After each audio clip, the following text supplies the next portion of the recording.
ಎಳೆ ಹಲಸಿನಕಾಯಲ್ಲಿ ಮಾಡೋ ಪೋಡಿ ಬಿರಿಯಾನಿ ತಿನ್ನೋ ಗಮ್ಮತ್ತೇ ಬೇರೆ. ಬಿರಿಯಾನಿ ಮಾಡಿದ್ದೆ ತುಂಬ ಚೆನ್ನಾಗಾಗಿತ್ತು. ಹೇಗೆ ಮಾಡೋದು ಅಂತ ತೋರಿಸ್ತೀನಿ, ಬನ್ನಿ ನೋಡೋಣ.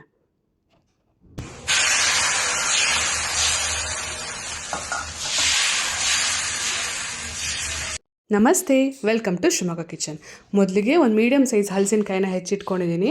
ಅದನ್ನು ಉಪ್ಪು ಮತ್ತು ಅರಿಶಿನ ಹಾಕಿರೋ ನೀರಲ್ಲಿ ಹಾಕಿಡೋದ್ರಿಂದ ಅದರಲ್ಲಿರೋ ಸೊನೆ ಎಲ್ಲ ಬಿಟ್ಟು ಹೋಗುತ್ತೆ. ಅದನ್ನು ಈಗ ಒಂದು ಕುಕ್ಕರಲ್ಲಿ ಹಾಕ್ಕೊಂಡು ಅದಕ್ಕೆ ನೀರು ಉಪ್ಪು ಹಾಕಿ ಅದು ಒಂದು 80% ಬೇಯುವಷ್ಟು ಆದರೆ ಸಾಕು. ಒಂದು ವಿಷಲ್ ಹಾಕ್ಸ್ಕೊಂಡು ಬಂದ್ಬಿಡೋಣ.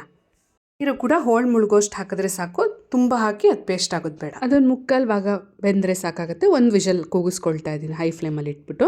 ಈಗ ಒಂದು ಮಿಕ್ಸಿ ಜಾರಲ್ಲಿ 1 ಹಿಡಿ ಆಗೋಷ್ಟು ಪುದೀನ, 8 ಹಸಿಮೆಣಸಿನ್ಕಾಯಿ, ಹಾಗೆ 1 ಹಿಡಿ ಆಗೋಷ್ಟು ಕೊತ್ತಂಬರಿ ಸೊಪ್ಪು, ಶುಂಠಿ ಮತ್ತು 1 ಗಡ್ಡೆ ಆಗೋಷ್ಟು ಬೆಳ್ಳುಳ್ಳಿ. ಯಾವಾಗಲೂ ಬೆಳ್ಳುಳ್ಳಿ ಮತ್ತು ಶುಂಠಿ ಪ್ರಪೋರ್ಷನ್ ಹೇಗಿರಬೇಕು ಅಂತಂದರೆ, ಬೆಳ್ಳುಳ್ಳಿಯ ಅರ್ಧ ಭಾಗದಷ್ಟು ಶುಂಠಿನ ತೊಗೊಳ್ಬೇಕು. ಆವಾಗ ಶುಂಠಿ ಬೆಳ್ಳುಳ್ಳಿ ಪೇಸ್ಟ್ ಪ್ರಪೋರ್ಷನ್ ಕರೆಕ್ಟಾಗಿರುತ್ತೆ.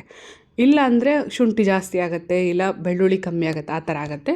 ಕರೆಕ್ಟ್ ಅದನ್ನು ನೋಡಿ ತೊಗೊಳ್ಳಿ, ಕರೆಕ್ಟಾಗಿರೋ ಪೇಸ್ಟ್ ಕನ್ಸಿಸ್ಟೆನ್ಸಿ ಕರೆಕ್ಟಾಗಿ ಬರುತ್ತೆ. ಈಗ ಒಂದು 3 ಟೊಮೊಟೊನೂ ಹಾಕ್ಕೊಂಡಿದ್ದೀನಿ ಅದ್ರ ಜೊತೆಗೆ ರುಬ್ಬಕ್ಕೆ. ಅದನ್ನು ರುಬ್ಬಿ ಪೇಸ್ಟ್ ಮಾಡಿ ಇಟ್ಕೊಂಡಿದ್ದೀನಿ.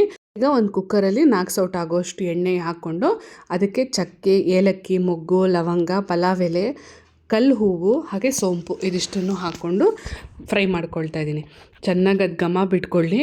ಮೀಡಿಯಮ್ ಫ್ಲೇಮಲ್ಲಿ ಫ್ರೈ ಮಾಡೋಣ, ತುಂಬ ಹೈ ಫ್ಲೇಮಲ್ಲಿ ಇಟ್ಕೊಳ್ಬೇಡಿ.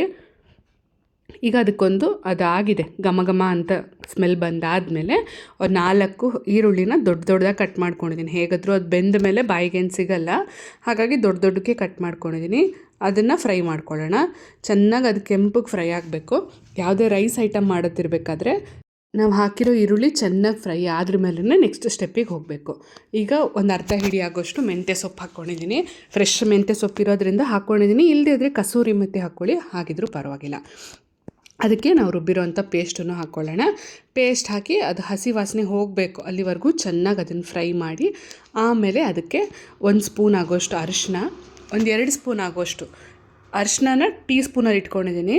ಬಿರಿಯಾನಿ ಪೌಡ್ರ್ ಹಾಕ್ತಾಯಿದ್ದೀನಿ, ಅದು ಟೇಬಲ್ ಸ್ಪೂನಲ್ಲಿ, ದೊಡ್ಡ ಸ್ಪೂನಲ್ಲಿ 2 ಸ್ಪೂನ್ ಬಿರಿಯಾನಿ ಪೌಡ್ರ್ ಹಾಕ್ಕೊಳ್ತಾ ಇದ್ದೀನಿ. ಇದು ಎಲ್ಲ ಫ್ರೈ ಆದಮೇಲೆ ನಾವು ಅರ್ಧ ಬೇಯಿಸ್ಕೊಂಡಿರೋವಂಥ ಹಲಸಿನಕಾಯಿನೂ ಹಾಕ್ಕೊಳ್ತಾ ಇದ್ದೀನಿ. ಅದನ್ನು ಚೆನ್ನಾಗಿ ಮಿಕ್ಸ್ ಮಾಡಿ 1-2 ನಿಮಿಷ ಮಸಾಲೆ ಎಲ್ಲ ಹೊಂದ್ಕೊಳ್ಳೋಕೆ ಬಿಡೋಣ. ಹಾಗೆ ಯಾರ್ಯಾರು ಸಬ್ಸ್ಕ್ರೈಬ್ ಮಾಡ್ಕೊಳ್ಳದೆ ನೋಡ್ತಾ ಇದ್ರೆ ದಯವಿಟ್ಟು ಸಬ್ಸ್ಕ್ರೈಬ್ ಮಾಡ್ಕೊಳ್ಳಿ. ಪಕ್ಕದಲ್ಲಿರೋ ಬೆಲ್ ಐಕಾನ್ ಕ್ಲಿಕ್ ಮಾಡಿದರೆ ನಾವು ಹಾಕೋ ವೀಡಿಯೋಗಳ ಮೊದಲು ನೋಟಿಫಿಕೇಷನ್ ನಿಮಗೆ ಸಿಗುತ್ತೆ. ಅದು ಮಸಾಲೆ ನೀಟಾಗಿ ಫ್ರೈ ಆಗಿ ಆ ಹೋಳುಗಳಿಗೆಲ್ಲ ಅದು ಮಸಾಲೆ ಬೆಸೆದ್ಕೊಂಡ್ಮೇಲೆ ಅದಕ್ಕೀಗ ಹಸಿ ಬಟಾಣಿ ಹಾಕ್ತಾಯಿದ್ದೀನಿ. ಹಸಿ ಬಟಾಣಿ ಸೀಸನ್ ಅಲ್ವಾ, ಹಾಕಿದ್ರೆ ಚೆನ್ನಾಗಿರುತ್ತೆ. ಇಲ್ಲದೇ ಇದ್ದರೆ ಮಾಮೂಲಿ ಬಟಾಣಿ ನೆನೆಸಿಟ್ಕೊಂಡು ಹಾಕ್ಕೋಬೋದು. ಈಗ ಫ್ರೈ ಆದಮೇಲೆ ಅದಕ್ಕೀಗ 2 ಸ್ಪೂನ್ ಆಗೋಷ್ಟು ಉಪ್ಪು ಹಾಕ್ತಾಯಿದ್ದೀನಿ. ನಾನಿಲ್ಲಿ 2 ಪಾವಾಗೋಷ್ಟು ಬಿರಿಯಾನಿ ಮಾಡ್ತಾ ಇರೋದ್ರಿಂದ 2 ಸ್ಪೂನ್ ಉಪ್ಪು. ಕರೆಕ್ಟು 1 ಪಾವಿಗೆ 1 ಸ್ಪೂನ್, ದೊಡ್ಡ ಸ್ಪೂನಲ್ಲಿ ಉಪ್ಪು ಸಾಕಾಗುತ್ತೆ. ಅದಕ್ಕೀಗ 3 ಲೋಟ ನೀರು ಹಾಕ್ಬಿಟ್ಟು 1 ಲೋಟ ಕಾಯಿ ಹಾಲು ಹಾಕ್ತಾಯಿದ್ದೀನಿ. ಕಾಯಿ ಹಾಲು ಹಾಕೋದು ಸ್ಪೆಷಲ್ ಫ್ಲೇವರ್ ಕೊಡುತ್ತೆ, ಇದಕ್ಕೆ ಟೇಸ್ಟ್ ತುಂಬ ಚೆನ್ನಾಗಿ ಅನಿಸುತ್ತೆ, ಅದಕ್ಕೆ ಹಾಕ್ತಾಯಿದ್ದೀನಿ. ಆಮೇಲೆ 1-2 ಸ್ಪೂನ್, ದೊಡ್ಡ ಸ್ಪೂನಲ್ಲಿ ಮೊಸರು ಕೂಡ ಹಾಕ್ಕೊಳ್ತಾ ಇದ್ದೀನಿ. ಇದು ಮಾಡೋದು ತುಂಬ ಸುಲಭ ಅಂತ ನಾನು ಹೇಳಲ್ಲ, ಸ್ವಲ್ಪ ಕೆಲಸ ಜಾಸ್ತಿನೇ ಹಿಡಿಸುತ್ತೆ. ಆದರೆ ಅದು ಮಾಡಿ ತಿಂತಾದ್ರ ಮೇಲೆ ವರ್ತ್ ಎಫರ್ಟ್, ತುಂಬ ಖುಷಿ ಅನಿಸುತ್ತೆ, ತುಂಬ ಚೆನ್ನಾಗಿ ಅನಿಸುತ್ತೆ ತಿನ್ನೋಕ್ಕೆ. ಖಂಡಿತವಾಗ್ಲೂ ಮಸ್ಟ್ ಟ್ರೈ ಅಂತ ಹೇಳ್ತೀನಿ. ನೀರು ಸೈಡಿಂದ ಕುದ್ಕೊಂಡು ಬರ್ತಾ ಇದೆ ಅನ್ಬೇಕಾದ್ರೆ ನಾವು ತೊಳೆದಿಟ್ಕೊಂಡಿರೋ ಅಕ್ಕಿನೂ ಹಾಕ್ಕೊಂಬಿಡೋಣ. ಅದನ್ನೇ ನೆನೆಸಬೇಕು ಅಂತೇನಿಲ್ಲ, ಹಾಗೆ ನೀರು ತೊಳೆದ್ಬಿಟ್ಟು ಹಾಗೆ ಕುದೀತಾ ಇರೋ ನೀರಿಗೆ ಹಾಕಿದ್ರೆ ಸಾಕು. ಅದಕ್ಕೆ ಮೇಲಿಂದ ಒಂಚೂರು ನಿಂಬೆ ರಸ ಹಿಂಡ್ಕೊಂಡಿದ್ದೀನಿ, ಹಾಗೆ 1 ಸ್ಪೂನ್ ತುಪ್ಪನೂ ಹಾಕ್ಕೊಂಡಿದ್ದೀನಿ. 1 ವಿಷಲ್ ಕೂಗಿಸ್ಕೊಳ್ಳೋಣ. ನಿಂಬೆ ರಸ ಹಾಕೋದ್ರಿಂದ ಕುದೀತಾ ಇರಬೇಕಾದ್ರೆ ಲಾಸ್ಟಲ್ಲಿ ಅದು ಬಿರಿಯಾನಿ ಅಥವಾ ಪಲಾವ್ ರೈಸ್ ಐಟಮ್ ಏನು ಮಾಡ್ತೀವಲ್ಲ ಅದು ಉದುರಾಗಿ ಬರುತ್ತೆ ಅಂತ ಹೇಳಿ ಅಷ್ಟೇ. ನೋಡಿ ಆಗಿದೆ, ತುಂಬ ಚೆನ್ನಾಗಾಗಿತ್ತು. ನೀವು ಟ್ರೈ ಮಾಡಿ ನೋಡಿ, ನಿಮ್ಮ ಫ್ರೆಂಡ್ಸ್ ಆ್ಯಂಡ್ ಫ್ಯಾಮಿಲಿ ಜೊತೆಗೆ ಶೇರ್ ಮಾಡಿ, ಕಮೆಂಟ್ ಮಾಡಿ. ಸಬ್ಸ್ಕ್ರೈಬ್ ಮಾಡದೆ ಹೋಗ್ಬಿಡಿಪ್ಪ, ಆಗಾಗ ಬರ್ತಾ ಇರಿ ನಮ್ಮ ಮನೆಗೆ.